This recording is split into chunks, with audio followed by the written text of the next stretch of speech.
that's especially connecting that back to the church as far as like, well, you have to dress a certain way in order to be deemed like righteous, holy, feminine, or whatever, to not tempt. But no one is saying, well, why are we over sexualizing this to begin with? What is wrong with 100%. My shoulders?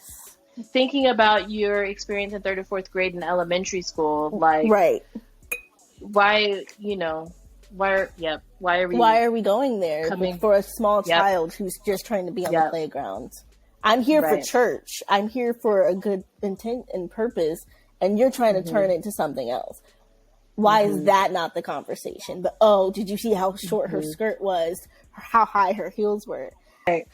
But I think, thinking about dress, in church spaces or not church spaces, I think that there's a lot of women who carry around shame because of their body types, or feel like they can't wear certain things, or feel like they have to engage in the world in a neutral way so that they don't draw male attention. But then it's hard because it's like, how do you, and then also like learning how to connect with men that you might be attracted to, you might be interested in dating, without the using your body aspect. You know what I'm saying? I think that that's something that I've had to learn in, not that I'm like great at flirting, I don't know, but I don't know, but the sense of like, like watching, growing up watching Disney Channel. I remember there's a scene in Return to Halloween Town or Halloween Town High. And the lead character is like flirting with this boy, and she's like twisting her hair and like flipping it and all of this stuff. And I was like, I've never been able to do that with my hair, really, because it's not necessarily like long and flowy, like especially right now because I've cut it. It's like way up here. Like, what am I gonna like? Am I gonna twirl my hair? You could try. No. That's so interesting. I do, but like not necessarily in like a flirtatious way, but like in a sense of like just kind of mindlessly playing with it. And it's so soft today because I deep conditioned this morning, girl. Yes. It's so interesting that you brought that up, because for me, I've never, I think I'm an awful flirt, but I never connected like that playful, like, I can't even fully do it. The you really can't. Plus, so like, twirl with my hair as like a way of like femininity and flirting. I've never connected that. Like, why are you doing that? So maybe that's just me.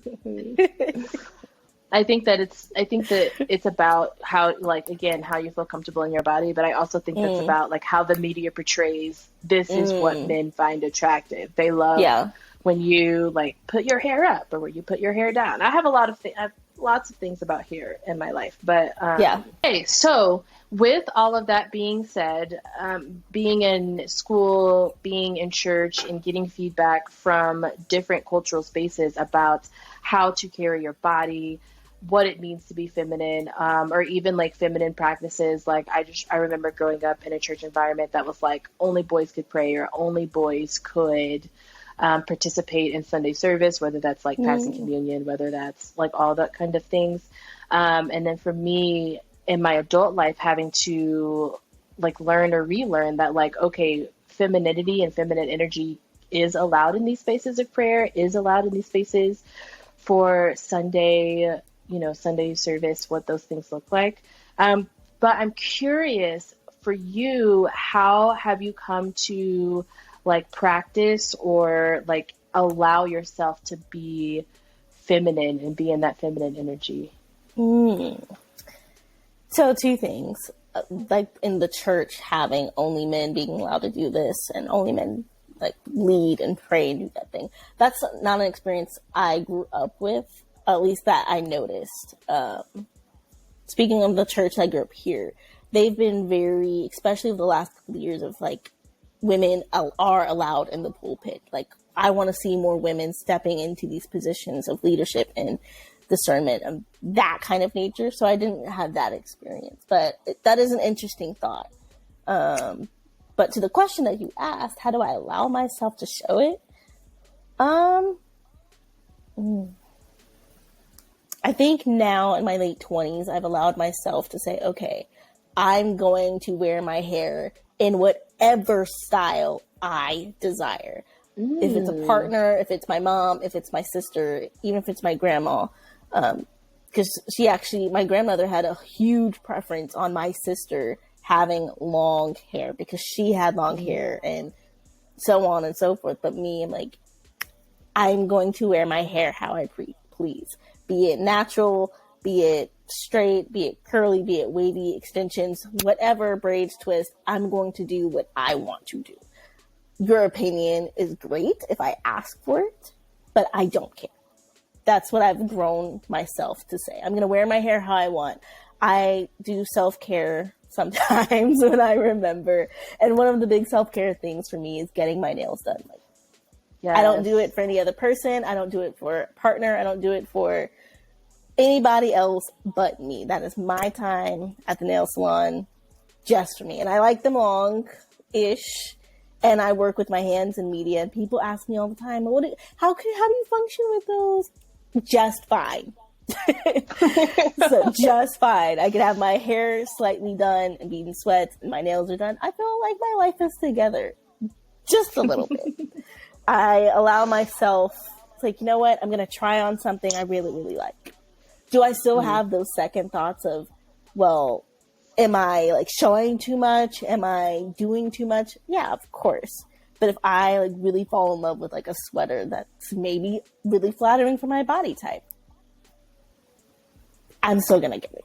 So I've really tried to condition myself to say, you know what? I'm treating myself. I deserve this. This isn't for anybody else but me. Mm-hmm. I don't care what their opinions are because I didn't ask.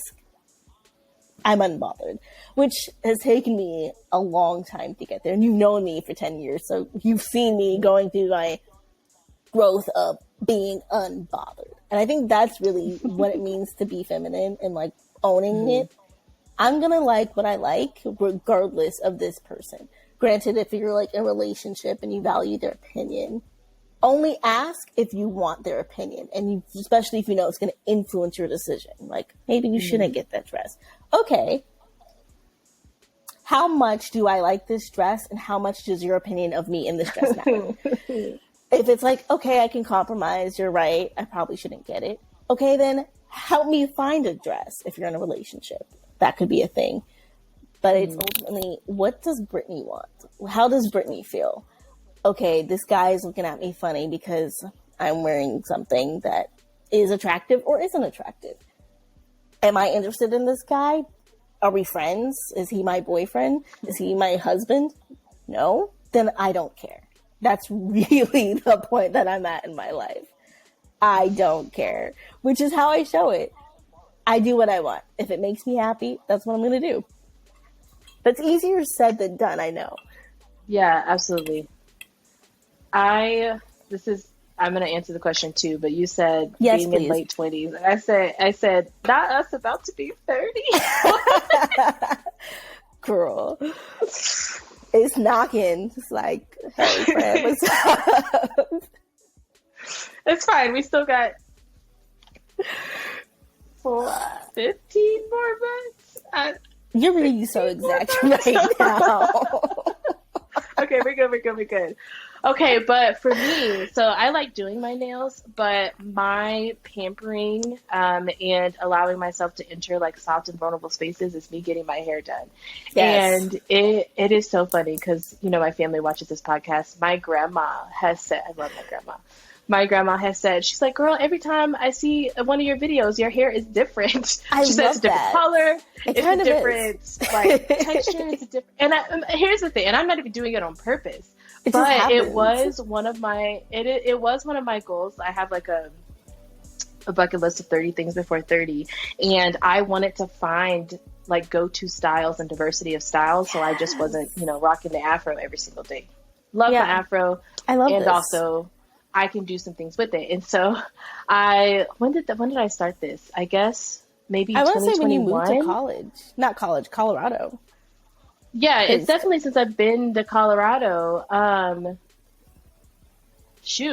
it's been more than a year now, I will say. I think it was last year. When I started, I was like, okay, let me get my hair straightened to see how long it was. Girl, it's long. Yeah. And then I was like, okay, let me get, I want purple hair. And so when I started to dive into trying different colors, they were like, okay, like we're going to bleach it, or, you know, we're going to lift it is what they call it, because my hair is so dark. And so they had to lift the hair before they put the purple on. And it was almost one of those things. I mean, you know, this happened. I'm like, I don't know, 20, 26, 27. And I'm like, do I need my mom's permission to like do this? Right. It's finding you know, that kind of thing. But like, yeah, I have autonomy over my body. So like, of course I could do it. And then it was like, wow, I like this purple. But then I was like, ooh, this is high maintenance. And then I was like, let's try a different color. So I did that. And then I was like, I showed her the last time I went in June, I sent the lady who does my hair. I love her. I'll send her styles. I was like, oh, I'm thinking about doing this. I'm thinking about doing this. And I'll send her pictures so that she can like get a sense for it in her head. And I showed up to the salon. And I said, actually, can we cut it? And so I like cut it, like shaved the sides. And I was remember. Like, so, and it grows. I'm going to have to get it cut again because that was awesome. Fantastic. I love even exploring this space. Like, yes. And every so time like, I see your hair, I'm like, yeah. Thank you.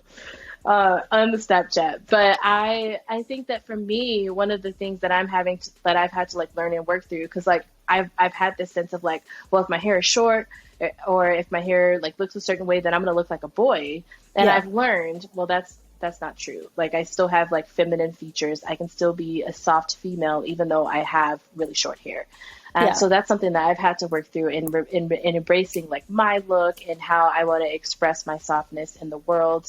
I also feel like, you know, learning to advocate for my needs, and then also similar to you of like, I'm going to wear what I want to wear, and I'm going to try different styles of clothes that maybe is different than like the clothes that my mom bought when my sister's growing up. And that's been really fun.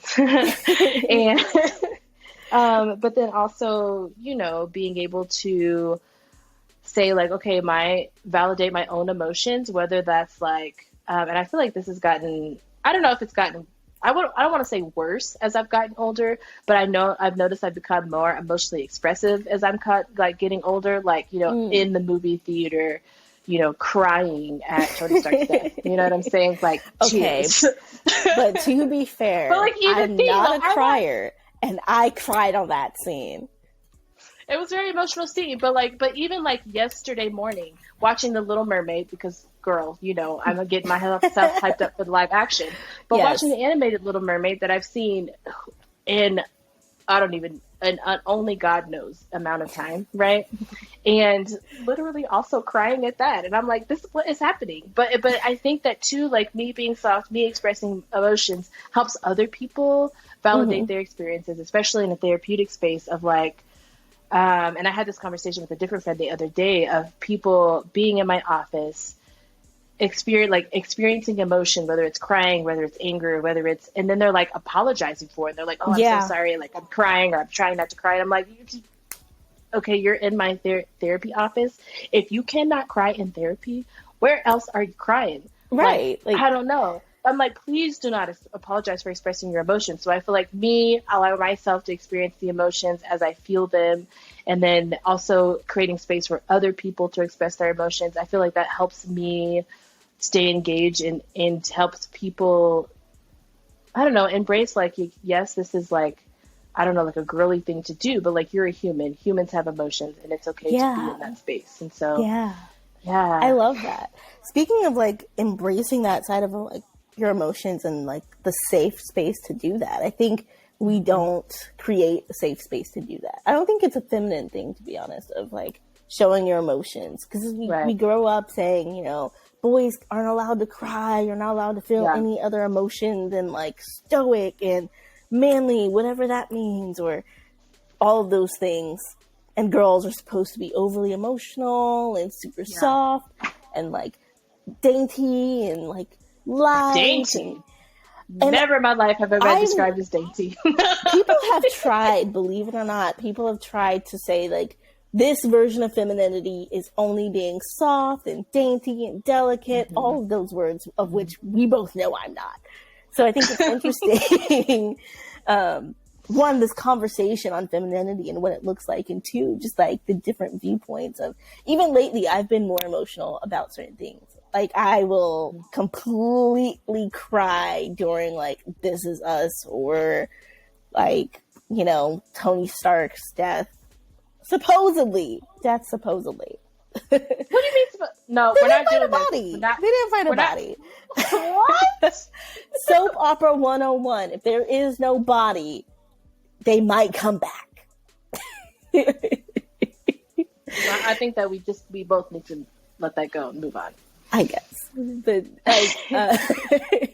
just like the conversation on emotions and allowing yourself to be vulnerable and to say, hey, this is how I feel in this moment, and it's totally okay, and we shouldn't apologize for it. Because you're right, you're human, you're having a human reaction. You're not being feminine, you're not being masculine, you're being human. 100%. Okay, so I like to challenge our community with something to try and practice, right? For like application, like we've talked about this. And now how do I go out and be out in the world to do this? And I did not think of a challenge. So do you have one? What would you recommend people try and practice and engage in owning their bodies, owning their femininity, and then giving themselves permission to say, this is what it looks like for Tavanica. Woohoo! And then you being able to say, this is what it looks like for Brittany, as opposed to like, this is like the ideal womanness. I would like to challenge both men, women, non-binary, however you identify. I would like to challenge people to say to a close friend or relative of like, hey, what do you think about femininity? I would challenge them to ask someone in their life, what does it look like to you? What does it look like to me? And then find something that, maybe you're having doubts about. So if it's how you dress, it's how you take care of yourself in those spaces. I would challenge people to, think again, I guess. So like, don't automatically rule it out. So if you're really big on dresses and you're like, well, it's not a super feminine dress, can I wear it still? Yeah, I challenge you, instead of maybe the dress, go for the pantsuit. If it's a pantsuit, go for the dress. Like, push yourself out of your comfort zone of what you feel you have to do. And just do it. I love that. And I just want you to know internally, like, I love pantsuits on other people. Yes. That's a whole nother conversation. I don't love it for myself. That's a whole nother conversation that we are about to have outside of this recording.